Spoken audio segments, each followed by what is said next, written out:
What's happening, everybody? Let's take a little walk down memory lane. 70 years. This car is 70 years old. A 1952 Chevy Deluxe. It's pretty well preserved, other than the interior's cooked up because it was a southern car. The body's pristine.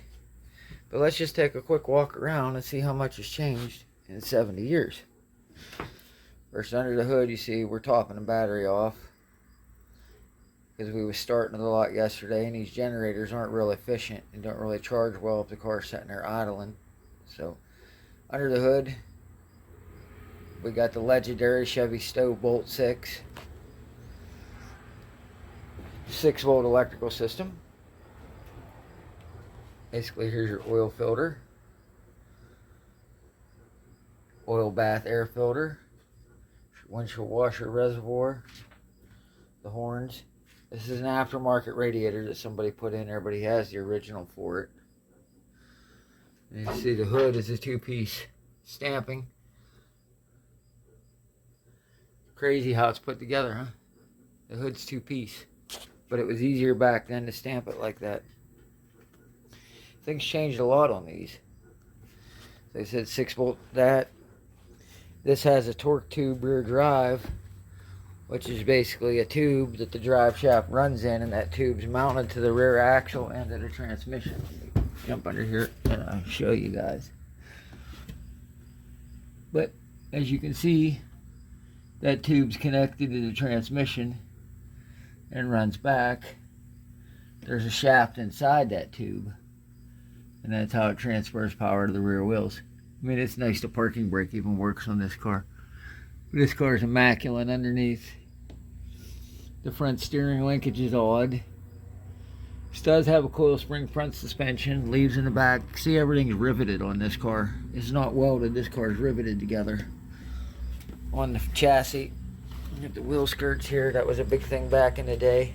I mean, there's been a little bit of stuff done, like somebody put blue dots in the tail lights. That's an old school hot rodder trick. You know, it's got manual drum brakes, but you should know that pretty much. There's a shot of our chassis. You can see the rivets holding it together. And there's the rear axle. A shot of the exhaust. This has telescopic shock absorbers, so it was starting to get modern. In 1955, Chevy would pretty much redesign everything with the 55 model year. Like I said, the interior is burned up, but this car is in beautiful shape. Everything works. You know, good old wing windows. I wish modern cars had wing windows, but fortunately they don't. These older cars are designed tall because guys wore hats back then, and taller hats, so they designed a tall roof line as part of it. You can see it has a visor and has a two-piece front windshield. The interior is pretty plain. I mean, there's nothing really fancy going on in here. 54 would be the last year that the pedals go through the floor, and 55 they would change that because that lets a lot of dust and dirt in. Up there you can see in the dirt there's a shot of the vent, and that'd be actuated by these knobs, and it basically just rams air in tubes from the front and blows out on your legs. That was air conditioning in 1952. The instrument panel is very simple.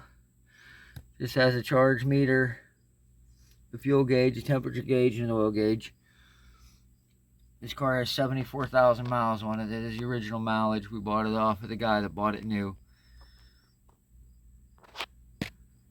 When we went to look at this car, the guy took me for a ride, the old guy, and we was ripping down the back road. This is your headlight knob. This is your starter button. You turn the key on, then you hit the starter button.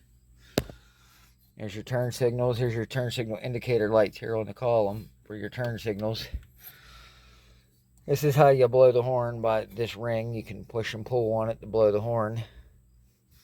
This originally was a 3-speed on the column. Somewhere along the line, someone converted it to a 3-speed on the floor. That's not a big deal.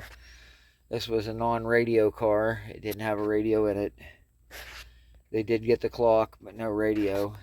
Those 3 knobs there for the heater. Defroster, one's for the temperature.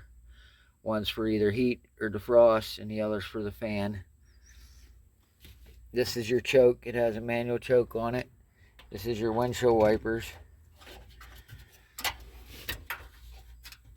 This is the old school cigar lighter that they still had, or they had in 52. As you can see, the ventilation system, basically, this is the heater motor. Comes in and blows the air out right here on the floor.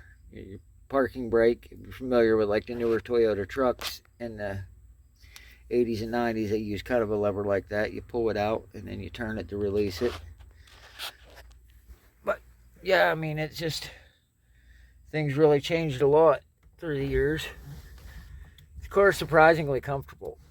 But you got to remember too, though, this car was designed before the interstate highways were the thing. So a car like this was designed to cruise on a 2-lane road. It wasn't designed for highway use. Subsequently, yet the 6-cylinder provides enough power to move the car. But in reality, these cars weren't geared for that type of operation. Let's get back here, see if we can open the trunk up, show you guys the trunk. The trunk's kind of heavy. There's the trunk. As you can see, the car's in really good shape. Just some surface rust. There's the spare tire well. There's the back of the rear seat and package tray. That covers for the filler neck going down into the fuel tank. You see very sparse minimum wiring. This is the fuel gauge. It's basically the wiring for the tiny tail lights. You got your mount for your jack. This car would have probably, you can see that it's pretty neat. Your reverse lights. This old school sound and deadening insulation. But yeah, I remember 1955 when the small block came out and the 55 Chevy came out, it changed everything because they redesigned pretty much. They started with a blank slate, redesigned that car. This being a 52, I'm sure the 55 was probably in development at the time of this thing's production. The cardboard glove compartment insert's long gone. This car runs and drives very well. I've driven it around the block a couple times. I said we went to West Virginia, deep in West Virginia to get it. It only had minimum. It had from here it had a leak that caused a little rust in that floor pan. But other than that, it's in beautiful shape. So 14-inch wheels on it. Lots of chrome. Chrome was a thing back in 70 years ago. I get you, see if I can get a decent shot. It has a front sway bar on it. It's tiny, but it does have a sway bar. This is 4-wheel manual drums. Coil spring A-arm suspension. But this suspension was designed without ball joints. It has just like a pivot. You see, I mean, it's basic as basic can get. There's just your reverse light switch, your mechanical voltage regulator. It's got a single pop master cylinder, but it's underneath that we can't get to from here because of the pedal going through the floor. When guys upgrade these and put better engines in them, or different engines, they usually replace the rear end, like an S10 axle in it or a Ford 88, something like that. Here's a good shot of the body tag. So, alright guys, that about wraps it up. I just wanted to take you guys through a walk through a little bit of automotive history. Thanks for watching. This is one of my best friend's cars, so he allows me to drive it, so maybe one day we'll get it out and drive it around the block. I don't know if he's going to get it out anymore this year or not, with the year coming to an end, but thanks for watching. Please comment, like, share, subscribe, you know the deal. Thanks a lot, man. We'll see you later.